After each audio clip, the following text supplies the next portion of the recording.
الحمد لله الأكرم الذي خلق الإنسان وكرم وعلمه من البيان ما لم يعلم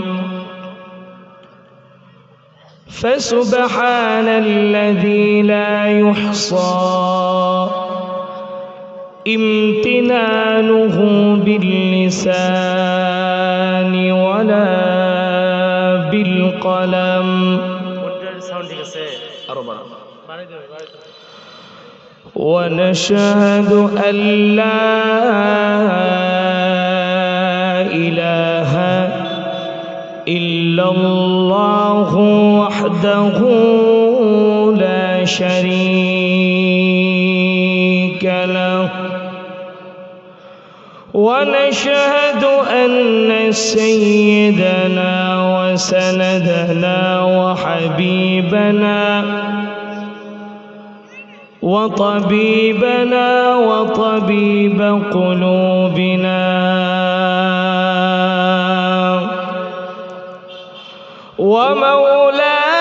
ومولانا محمدا عبد الله ورسوله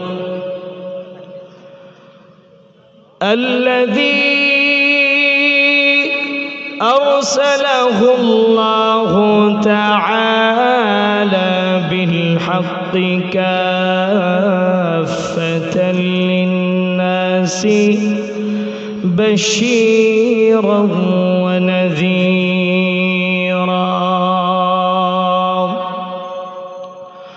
وداعيا إلى الله بإذنه وسراجا وقمرا منيرا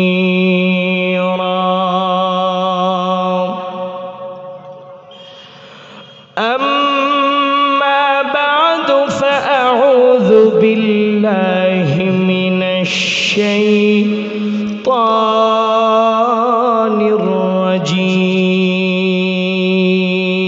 الرجيم بسم الله الرحمن الرحيم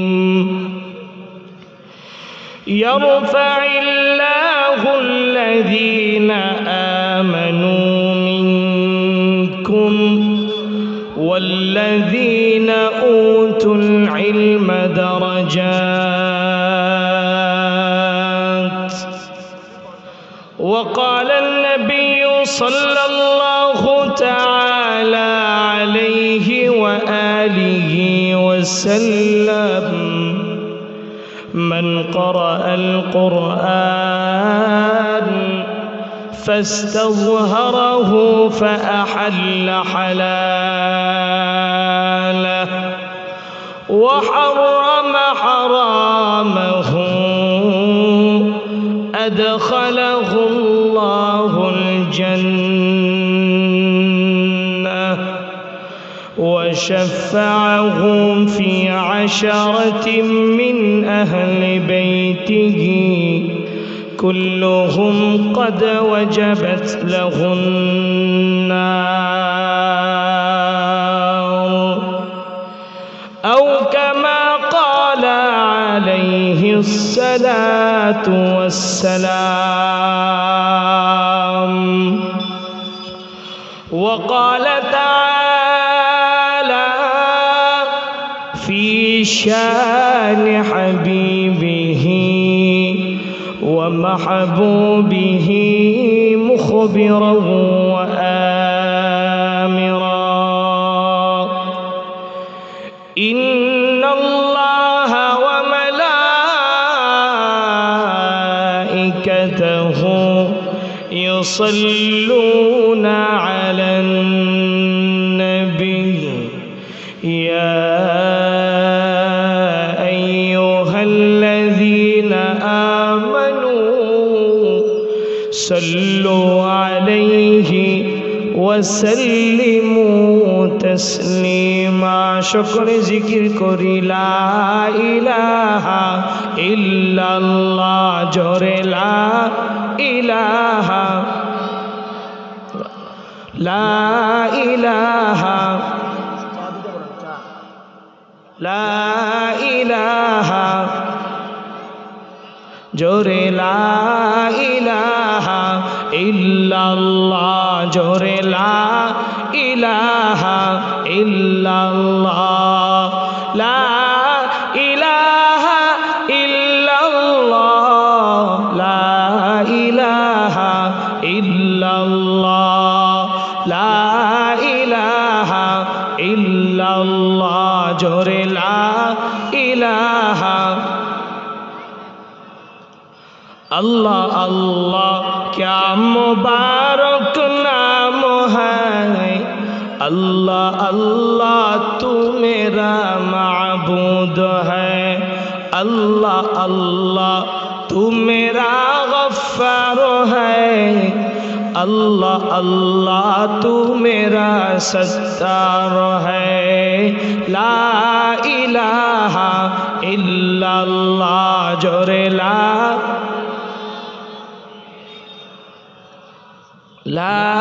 इलाहा इल्लल्लाह जोरे ला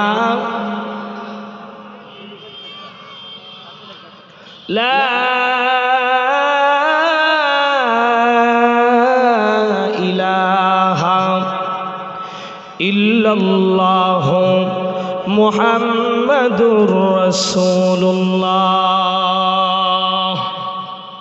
सल्लल्लाहु अलैहि वसल्लम দারুল আবরার মডেল মাদ্রাসা কর্তৃক আয়োজিত হাফেজ ছাত্রদের দস্তারবন্দি উপলক্ষে আজকের এই মহাসম্মেলনে সম্মানিত প্রধান বক্তা, প্রধান অতিথি ও সম্মানিত আমন্ত্রিত উলামায়ে কেরাম সহ এই ময়দানে আগত আল্লাহ পাকের প্রিয় কিছু বান্দারা, যারা যখনই কোরআনের কোনো মাহফিলের কথা শুনে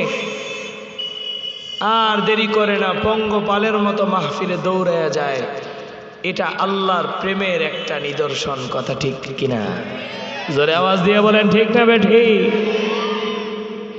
এইরকম আল্লাহর কিছু পেয়ারা জাকিরিন শাকিরিন বান্দারা, যে মহান রব্বুল আলামিন দুনিয়ার সব কাজ ঝেড়ে ফেলে রেখে আল্লাহ তাআলার কোরআন এবং রাসূলুল্লাহ সাল্লাল্লাহু আলাইহি ওয়াসাল্লামের হাদিস শরীফ থেকে গুরুত্বপূর্ণ আলোচনা শ্রবণ করার উদ্দেশ্যে এবং মহাগ্রন্থ আল কোরআনুল কারীমের ভালোবাসায় তার তেলাওয়াত শোনার জন্য যারা এই মঞ্চে, এই স্টেজের সামনে যারা উপস্থিত আছেন, আল্লাহ পাকের দরবারে আমরা শুকরিয়া আদায় করি যে আল্লাহ পাক আমাদেরকে আসার তৌফিক দান করেছেন। এজন্য মহান রব্বুল আলামিনের দরবারে শুকরিয়া আদায় করার দরকার আছে না নাই? জোরে আওয়াজ দেন, জোরে বলেন। আমি শারীরিকভাবে খুবই অসুস্থ। ঢাকায় আমার মাদ্রাসায় শিক্ষকদের প্রশিক্ষণ চলছে, আমি শিক্ষকদের টিচার। সেখানে প্রায় 100 লোক আছে। আমার জ্বর ঠান্ডায় আজকে প্রায় সপ্তাহখানিক যাবৎ আমি অসুস্থ। তারপরেও আপনাদের এই এলাকার যে প্রতিষ্ঠান দারুল আবরার মডেল মাদ্রাসা, এই মাদ্রাসার সম্মানিত প্রিন্সিপাল জনাব ফেরদৌস হোসেন কাশীপুরী দামাত বারাকাতুহুম, তিনিও জননন্দিত মুফাসসিরে কোরআন, বিভিন্ন জায়গায় কোরআনুল কারীমের তাফসীর তিনি করে থাকেন। লালমনিরহাট রেল স্টেশনের জামে মসজিদের সম্মানিত খতিব তিনি। তার মহাব্বতে আমি এসেছি। অন্যথায় আরও বিগত দিনেও আরও অন্যান্য দিনেও আরও প্রোগ্রাম ছিল, সেগুলো একটাতেও আমি যাইনি। ঢাকার আশপাশেই প্রোগ্রাম ছিল, একটাতেও যায়নি, কারণ আমার শরীর হচ্ছে আগে। কিন্তু আল্লাহর কিছু বান্দার সাথে এরকম মহাব্বত হয় না, আইসাও পারা যায় না। ঠিক কিনা জোরে বলেন? বুখারী শরীফের 660 নম্বর হাদিস, বিশ্বনবী বলেন, কিয়ামতের দিন এই যে সামিয়ানা দেখতে পান, এই সামিয়ানার মধ্যে চৈত্র মাসের রোদ যখন হয়, যদি এরকম সামিয়ানা থাকে, সামিয়ানার নিচে ছায়া থাকবে কি থাকবে না? কিন্তু কিয়ামতের দিন কোনো ছাদ থাকবে না, কোনো মাহফিলের প্যান্ডেল থাকবে না, কোনো মসজিদ থাকবে না, কোনো মাদ্রাসা থাকবে না, কোনো গাছগাছালি কিছুই থাকবে না। ওই দিন আল্লাহর আরশের ছায়া ব্যতীত আর কোনো ছায়া থাকবে না। ওই দিন আল্লাহ পাক 7 শ্রেণীর মানুষকে আল্লাহর আরশের ছায়ার নিচে ছায়া দিবেন। বুখারী শরীফের 660 নম্বর হাদিসে বিশ্বনবী বলেন, এর মধ্যে এক শ্রেণীর লোক হচ্ছে রাজুলান তাহাব্বা ফিল্লাহ ইজতামা আলাইহি ওয়া তাফাররাকা আলাইহি। এক শ্রেণীর লোক থাকবে যারা একে অপরকে একমাত্র আল্লাহর জন্য ভালোবাসবে। কিয়ামতের দিন তাদেরকে আল্লাহর আরশের নিচে ছায়া দিবেন কে? ওই আল্লাহর আরশের ছায়া পাওয়ার আশায় এই ফেরদৌস ভাইয়ের দাওয়াতে অসুস্থ শরীর নিয়ে আসছি। আর নাগেশ্বরী এলাকার মানুষ দোকানপাটে ঘুরতে আছে, নাগেশ্বরী এলাকার মানুষ এখনো দোকানদারি করতে আছে। খুবই আফসোস লাগতেছে, অসুস্থ শরীর নিয়ে 350 কিলোমিটার দূর থেকে সফর করে আসলাম আপনাদেরকে শোনাবো, আপনাদের কোনো আগ্রহ নাই। এই জন্য আমার মনে হয় আশপাশে এখনো শয়তান রয়ে গেছে। জোরে তাকবীর দেন, নারায়ে তাকবীর, নারায়ে তাকবীর, নারায়ে তাকবীর। আল কোরআনের আলো, আল হাদিসের আলো। উত্তরবঙ্গের মানুষরা তো ইমান প্রেমী, আমরা দেখতে পেয়েছি এই উত্তরবঙ্গ থেকেই গত ফ্যাসিস্ট সরকারকে খেদাও আন্দোলন জোরদার হয়েছে। আবু সাইদ এই উত্তরবঙ্গের সন্তান, সে যখন ফ্যাসিস্ট সরকারের দালাল পুলিশের সামনে যখন বুক পেতে দিয়েছে, এই দৃশ্য যখন গোটা বাংলাদেশে ভাইরাল হয়েছে, গোটা বাংলাদেশের তরুণ সমাজ ফ্যাসিস্টের বিরুদ্ধে ঝাঁপিয়ে পড়ে ফ্যাসিস্টকে বাংলাদেশ থেকে বিতাড়িত করেছে। ঠিক কিনা জোরে বলে? সে উত্তরবঙ্গের মুসলমানদের কোনো সমাগম আজকে নাই। চলে আসেন ময়দানে, ফেরদৌস হোসেন কাশিপুরী ভাইয়ের এই আমন্ত্রণে চলে আসেন আজকের ময়দানে। আজকের এই ময়দান থেকে আমরা আবার জানিয়ে দিতে চাই, উত্তরবঙ্গ থেকে যেভাবে ফ্যাসিস্ট সরকারকে আমরা বাংলাদেশ থেকে বিতাড়িত করেছি, যে বাংলাদেশের জনগণকে 16 বছর তিলে তিলে যারা কষ্ট দিয়েছে, তাদেরকে বাংলার মুসলমান বিদায় করেছে। কথা বলেন ঠিক কিনা? অতএব উত্তরবঙ্গের মুসলমানের দলের মাইকের আওয়াজ যতদূর পর্যন্ত যাচ্ছে, পঙ্গপালের মতো ময়দানে ছুটে আসো। 10 মিনিটের মধ্যে এই ময়দান ভরে প্রমাণ করে দাও, এই বাংলাদেশে যদি নতুন করে কোনো ষড়যন্ত্র হয়, উত্তরবঙ্গের মানুষ সর্বপ্রথম সেই ষড়যন্ত্র রুখে দিবে। ঠিক কিনা জোরে বলো? ভাইরা আমার, বন্ধুরা আমার, এই জন্য আপনারা ময়দানে চলে আসেন, কোরআনুল কারীমের তেলাওয়াত শোনাবো ইনশাআল্লাহ। তো বলতেছিলাম অসুস্থ শরীর নিয়েও চলে আসছি কেন? বুখারী শরীফের 660 নম্বর হাদিস দিয়ে দলিল দিলাম যে কিয়ামতের দিন আল্লাহর আরশের ছায়ার নিচে ছায়া দিবেন আল্লাহ পাক 7 গুণের অধিকারী মানুষদেরকে। এর ভিতরে এক গুণ হচ্ছে এক ভাই অপর ভাইকে মহব্বত করে। কার জন্যে? জোরে আওয়াজ দেন, কার জন্যে?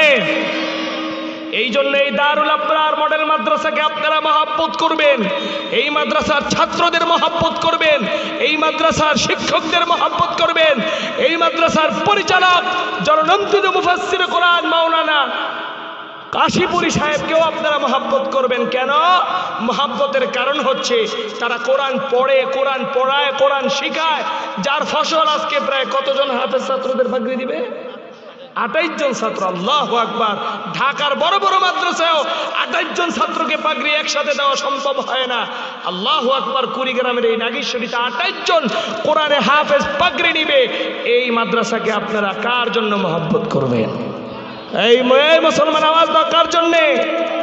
আল্লাহর জন্য এই মাদ্রাসার ছাত্রদের মহব্বত করবেন। কেন? আল্লাহর কাছে মনে মনে আশা করবেন, আল্লাহ এই মাদ্রাসার ছাত্রদেরকে দুনিয়ার কোনো রাজনীতি কোনো কারণে মহব্বত করি না, তোমার জন্য মহব্বত করি। কিয়ামতের দিন কোনো ছায়া থাকবে না, সেই দিন আল্লাহ আমাকে এই হাফেজদের মহব্বত করার কারণে তুমি জান্নাতের ভিতরে ঢুকাই দিও। বলেন সুবহানাল্লাহ। ভাইরা আমার, বন্ধুরা আমার, সূরা মুজাদালা থেকে একখানা আয়াতে কারিমা আপনাদের সামনে পেশ করেছি। এই পৃথিবীতে আল্লাহ রাব্বুল আলামিন বহু রকমের মানুষ আল্লাহ প্রেরণ করেছেন। আল্লাহ তাআলা বলেন এই পৃথিবীতে প্রায় এখন রানিং 800 কোটি মানুষ আছে। কত কোটি মানুষ? জোরে আওয়াজ দিয়ে বলেন মুসলমান, কত কোটি মানুষ? এই 800 কোটি মানুষের সব মানুষের দাম আল্লাহর কাছে নাই। আমেরিকার প্রেসিডেন্ট ডোনাল্ড ট্রাম্পের দাম আল্লাহর কাছে মাছির চাইতেও কম। কথা বলেন ঠিক কিনা? ভারতের কসাই মোদির দাম আল্লাহর কাছে একটা ল্যাংড়া মশার চাইতেও কম। রাশিয়ার প্রেসিডেন্ট ভ্লাদিমির পুতিনের দাম আল্লাহর কাছে একটা পিঁপড়ার চাইতেও কম। বললেন হুজুর ওদের এত শক্তি, তারপরে আল্লাহর কাছে দাম নেই কেন? কোরআন দিয়ে প্রমাণ করে দিব কেন আল্লাহর কাছে তাদের দাম নেই। আল্লাহ রাব্বুল আলামিন সূরা মুজাদালা 28 পারার 2 নম্বর পৃষ্ঠা খুলে দেখবেন, এই আয়াতে কারিমা পাবেন। আল্লাহ পাক বলেন ইয়ারফাইল্লাহুল্লাযীনা আমানু মিনকুম ওয়াল্লাযীনা উতুল ইলমা দারাজাত। চিল্লায়ে বলেন না সুবহানাল্লাহ। আল্লাহ রাব্বুল আলামিন আয়াতে কারিমার ভিতরে জানায় দেন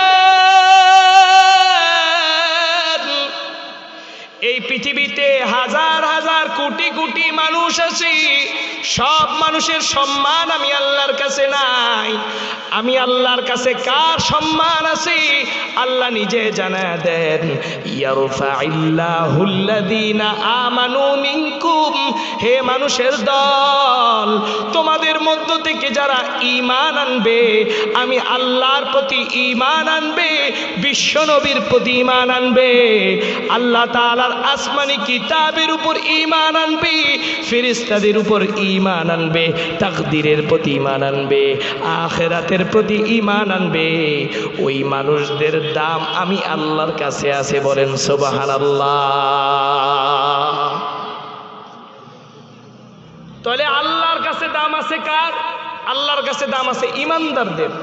যারা ঈমানদার না তাদের কোনো দাম আল্লাহর কাছে নাই। এখন বলতেছি হচ্ছে তারপরে এই ঈমানদারদের মধ্য থেকে আবার আল্লাহর কাছে আরেকটা শ্রেণীর দাম অনেক বেশি, সেটাই আমার মূল আলোচ্য বিষয়। তারপরে আল্লাহ রাব্বুল আলামিন বলেন ওয়াল্লাযীনা উতুল ইলমা দারাজাত। এই ঈমানদারদের মধ্য থেকেও আমি আল্লাহর কাছে বেশি দাম হচ্ছে যাদেরকে আমি আল্লাহ কোরআনের হাফেজ হওয়ার তৌফিক দিয়েছি। বলেন সুবহানাল্লাহ। আজকে 28 জন হাফেজ যে এই মাদ্রাসা থেকে বের হচ্ছে, এরা হচ্ছে আল্লাহর কাছে ভিআইপি পারসন। আল্লাহর কাছে এদের দাম কম না বেশি? জোরে আওয়াজ দিয়ে বলেন এদের দাম কম না বেশি? এদের দাম অনেক বেশি। এবার হাদিস শরীফে বিশ্ব নবী বলেছেন মান ক্বারা আল কুরআন। আপনার সন্তান হাফেজ হইলে লাভ কি? বিশ্ব নবী বলেন মান ক্বারা আল কুরআন, আমার যে উম্মত হাফেজ হইল, ফাস্তাজহারাহু, হাফেজ হওয়ার পর এই কোরআনুল কারীম নিয়ে গবেষণা করেছে, ফাস্তাজহারাহু, কোরআন নিয়ে গবেষণা করেছি, ফাহাল্লা হালালা, কোরআন শরীফের ভিতরে আল্লাহ যেই জিনিসকে হালাল বলেছেন, আল্লাহর ওই বান্দা কোরআনে হাফেজ সেই জিনিসকে হালাল জেনেছে। ওয়া হারামা হারামাহু, আল্লাহ তাআলা কোরআনের ভিতরে যেই জিনিসকে হারাম বলে ঘোষণা দিয়েছি, কোরআনে হাফেজ ওই জিনিসকে হারাম মনে করেছে, হারাম থেকে নিজেকে বাঁচায় রাখছে। ওয়া হারামা হারামাহু আদখালাহুল্লাহুল জান্নাহ। বিশ্বনবী বলেন আল্লাহ পাক ওই হাফেজে কোরআনকে কিয়ামতের দিন জান্নাতে প্রবেশ করাবে। ফাস্তাজহারাহু ফাহাল্লা হালালা ওয়া হারামা হারামা আদখালাহুল্লাহুল জান্নাহ। শুধু আল্লাহ পাক তাকে জান্নাতে প্রবেশ করাবে এমনটি নয়, ওয়া শাফাহু ফি আশারাতিন মিন আহলি বাইতি, তার বাবা মা তাকে কষ্ট কইরা খায়া না খায়া মাদ্রাসায় পাঠাইছে, তার বাবা মা অনেক কষ্ট কইরা সন্তানকে হাফেজ বানাইছে। বিশ্বনবী বলেন ওয়াশাফাহু ফি আশারাতিন মিন আহলি বাইতিহি, আল্লাহ পাক রব্বুল আলামিন তাকে এমন পাওয়ার দিয়ে দিবেন কিয়ামতের দিন সে তার পরিবার পরিজন আত্মীয় স্বজন মহাব্বতের ভাইদের মধ্য থেকে 10 জন ব্যক্তিকে জান্নাতে নিয়ে যাইতে পারবে, যেই 10 জনের উপর আল্লাহর জাহান্নাম ওয়াজিব ছিল। চিল্লায়া বলেন সুবহানাল্লাহ। এই জন্য আমরা আমাদের সন্তানদেরকে এই দারুল আবরার মডেল মাদ্রাসায় দিয়ে কে কে আমাদের সন্তানদেরকে, যাদের সন্তান আছে তারা তাদের সন্তানদের দিবেন, যাদের নাতি আছে নাতনি আছে আপনারা আপনাদের নাতি নাতনিদেরকে এই মাদ্রাসায় দিয়া কোরআনের হাফেজ বানায়া কিয়ামতের দিন জান্নাতে যাইতে চান কে কে? নারায়ে তাকবীর বলে আপনারা নারায়ে তাকবীর, নারায়ে তাকবীর। আল্লাহ পাক আপনাদের আত্মীয় স্বজনদের মধ্যে বেশি বেশি হাফেজ বানায়া দেখ। সকলে পড়ি আমিন। আমি আর আলোচনা দীর্ঘ করব না, আমার গাড়ির সময়ও শেষ, গাড়ির সময়ও কাছাকাছি চলে আসছে। এখন একটু তেলাওয়াত শুনবেন না জামুগা? আওয়াজ এত কম কেন? এত কম আওয়াজ হলে কিন্তু আমি চলে যাব। তেলাওয়াত কি শুনবেন না চলে যাব? এই আওয়াজে হবে না, তেলাওয়াত শোনাবো না চলে যাব? তাহলে তেলাওয়াতের সময় কিন্তু তাকবীর দিতে হবে জোরে সোরে। উত্তরবঙ্গের মানুষ শুনছি অনেক শক্তিশালী, তাকবীরের আওয়াজে এবার পরীক্ষা নেব, দেখি আপনাকে উত্তরবঙ্গের মানুষের শক্তি কেমন আছে। দিতে পারবেন তো ইনশাআল্লাহ? মিনাশ শাইতানির রাজীম।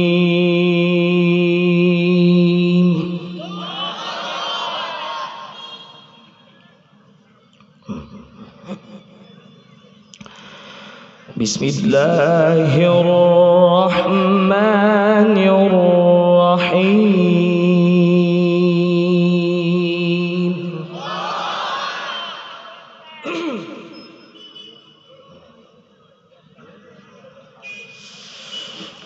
لو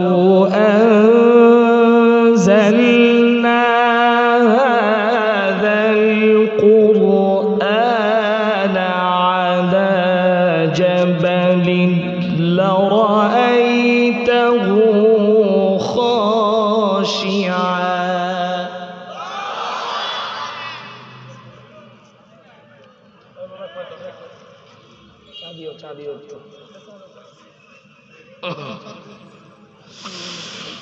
على جبل لرأيته خاشعا متصدعا من خشية الله.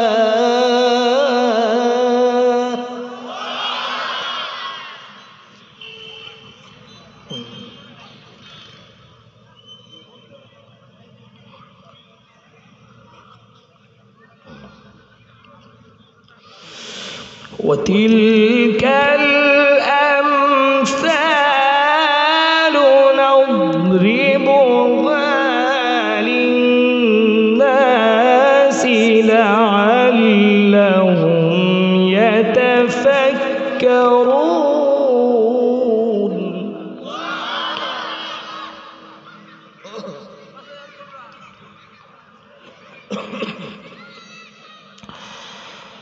هو الله الذي لا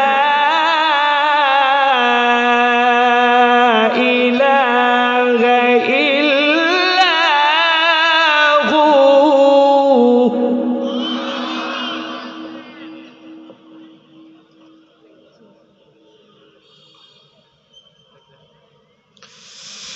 عالم الغيب والشهادة هو الرحمن الرحيم.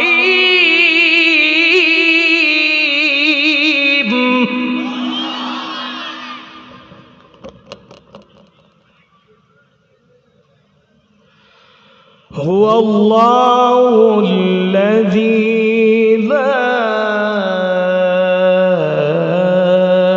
إله إلا هو.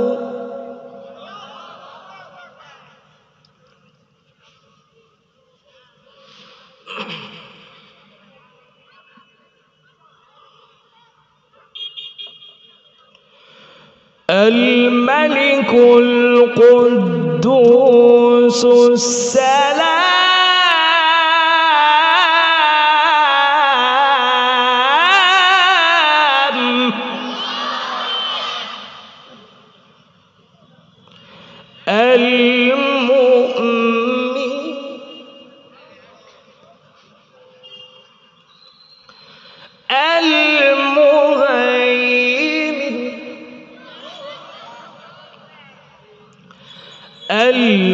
العزيز الجبار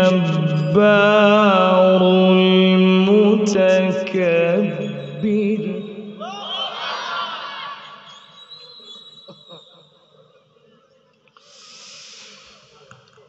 الملك القدوس السلام المؤمن المهيمن العزيز الجبار المتكبر سبحان الله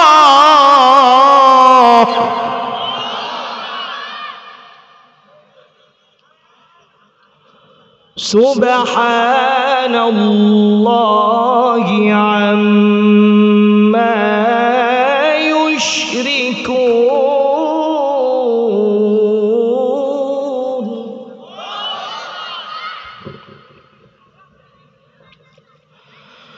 هو الله الخالق البارئ المصور له الأسماء الحسنى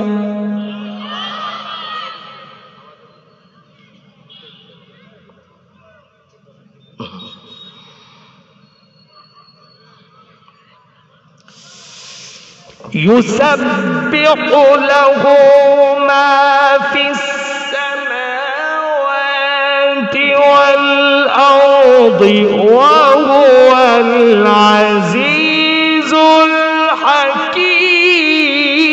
الحكيم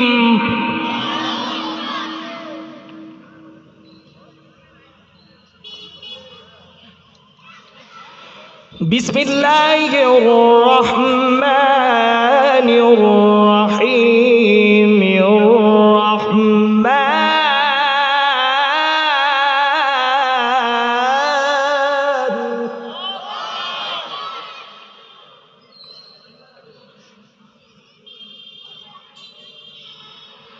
علم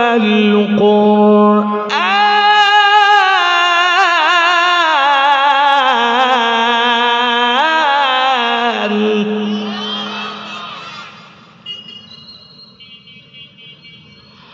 خلق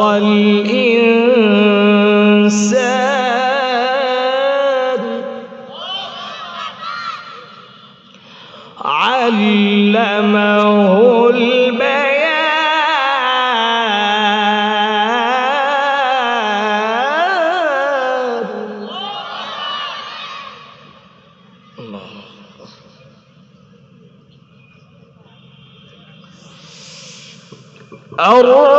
الرحمن علم القرآن خلق الإنسان علمه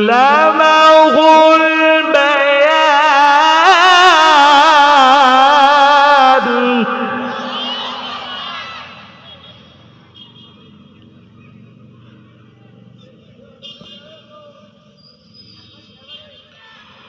الشمس والقمر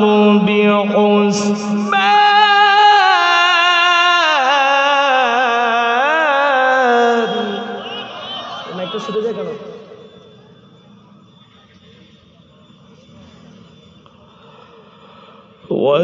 والنجم والشجر يسجدان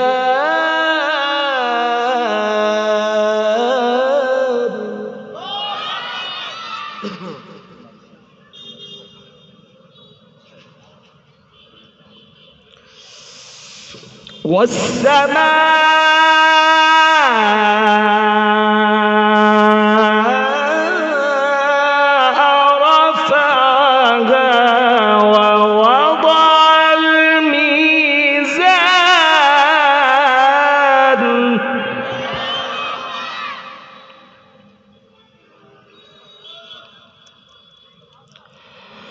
বিসমিল্লাহির রহমানির রহিম আলহামদুলিল্লাহি রাব্বিল আলামিন।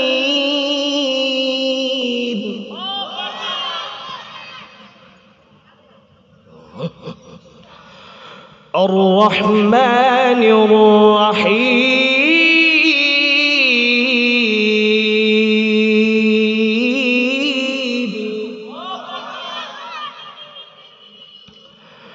مالك يوم الدين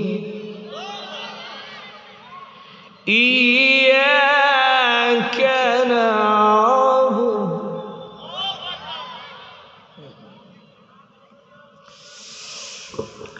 الحمد لله رب العالمين الرحمن الرحيم مالك يوم الدين إياك نعبد وإياك نستعين اهدنا الصراط المستقيم صراط الذين أنعمت عليهم غير المغضوب عليهم ولا الضالين.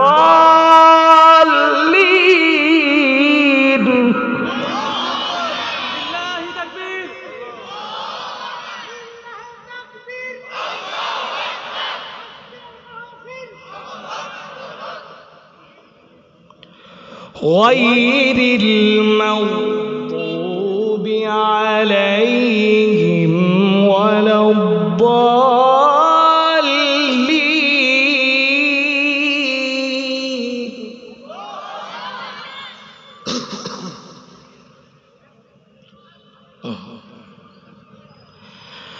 بسم الله الرحمن الرحيم قل أعوذ برب الناس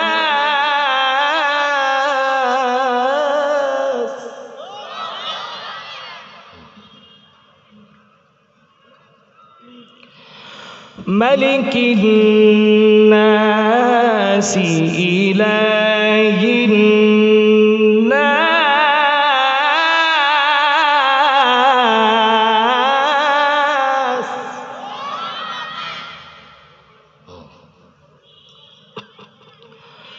من شر الوسواس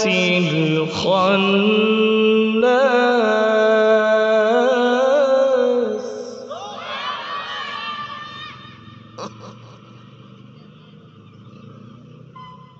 أعوذ برب الناس ملك الناس إله الناس من شر الوسواس الخناس الذي يوسوس في صدور الناس من الجنة والناس.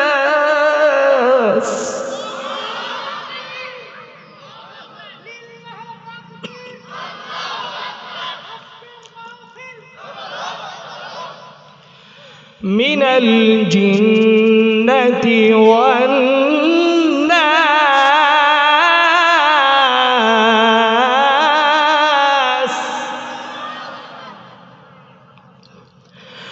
الذي يوسوس في صدور الناس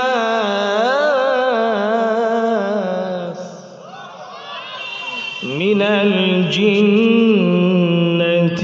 والناس. صدق الله العلي العظيم. সম্মানিত প্রিয় ভাইরা, 1 মিনিট কথা বলবো, আপনাদেরকে একটা ওয়াদা করাবো। কি করাবো? জোরে বলেন, কি করাবো? আপনারা প্রত্যেকেই আপনাদের সন্তানদের অথবা ছেলের ঘরের নাতি অথবা মেয়ের ঘরের নাতি, মানে আপনার ইন টোটাল ফ্যামিলির মধ্যে প্রত্যেকেই ওয়াদা করবেন যে একজন কেউ হলেও আমি কোরআনে হাফেজ বানাবো। এই ওয়াদা করেন সবাই, হাত তুলেন, সবাই হাত তুলেন, সবাই হাত তুলেন, কেউ হাত বাকি রাখবেন না। যে আপনার মেয়ের দিক থেকে হোক ছেলের দিক থেকে হোক একজনকে হলেও কোরআনে হাফেজ বানাবেন, কিয়ামতের দিন আল্লাহর এই কঠিন বিচার থেকে পার পাওয়ার জন্য হাফেজ বানাবেন তো ইনশাআল্লাহ। আলহামদুলিল্লাহ, দারুল আবরার মডেল মাদ্রাসার ব্যাপারে আমাদের ইনফরমেশন আছে। ঢাকা থেকে আমরা খোঁজ খবর পাই, বিভিন্ন চ্যানেলে খোঁজ খবর পাই। এই মাদ্রাসার ছাত্ররা জাতীয়ভাবে বিভিন্ন জায়গায় পুরস্কৃত হচ্ছে। আলহামদুলিল্লাহ, জোরে আলহামদুলিল্লাহ বলেন। আমার বিশ্বাস যদি ফেরদৌস ভাই এই মেহনতের ধারাবাহিকতা অব্যাহত রাখতে পারে, বাংলাদেশের সালে আহমেদ তাকরিমের মতো এই দারুল আবরার মডেল মাদ্রাসা থেকেও বিশ্বজয়ী হাফেজ হবে ইনশাআল্লাহ। হবে তো ইনশাআল্লাহ। আপনারা আপনাদের সন্তানদেরকে এই মাদ্রাসায় দিবেন। ফেরদৌস ভাই মেহনত করবে, ভালো ভালো শিক্ষকদের মাধ্যমে মেহনত হবে। এই নাগেশ্বরীর সন্তানেরও এক সময় বিশ্বের মঞ্চে কোরআনের পতাকা নিয়ে বাংলাদেশকে রিপ্রেজেন্ট করবে ইনশাআল্লাহ। কথা বলেন ঠিক কিনা? আল্লাহ পাক তৌফিক দান করুন, সকলে বলে আমিন। এই মাদ্রাসার যিনি পরিচালক তার যত স্বপ্ন আছে, অনেক স্বপ্ন, ঢাকায় আমার মাদ্রাসায় গিয়ে বলছেন যে এই মাদ্রাসাটা আমার অনেক ইচ্ছা, এই মাদ্রাসার ছাত্ররা, এই নাগেশ্বরীর সন্তানেরা, এই কুড়িগ্রামের সন্তানেরাও বিশ্বের বিভিন্ন দেশে, সৌদি, কাতার, দুবাই, মালয়েশিয়া, ইন্দোনেশিয়া যাবে, কোরআনুল কারীমের তেলাওয়াত করবে। আমাকে বলে ভাই আপনারা যেভাবে পুরো বাংলাদেশ, ভারত সহ বিভিন্ন জায়গায় কোরআনুল কারীমের তেলাওয়াতের প্রোগ্রাম করেন, আমার ছাত্ররাও করবে। আমার আশা, আমি কারি আবু তালহা সময় দিব এই মাদ্রাসায়। আমি প্রায় সময় কুড়িগ্রাম আসলে এই মাদ্রাসায় সময় দেই। আপনারা আপনাদের সন্তানদেরকে এই মাদ্রাসায় দিবেন, আল্লাহ আপনাদের সন্তানদেরকেও বিশ্বজয়ী হাফেজ কারি বানাবে ইনশাআল্লাহ। আল্লাহ তাআলা তৌফিক দান করুন। ওয়া আখির দাওয়ানা আলহামদুলিল্লাহি রাব্বিল আলামিন।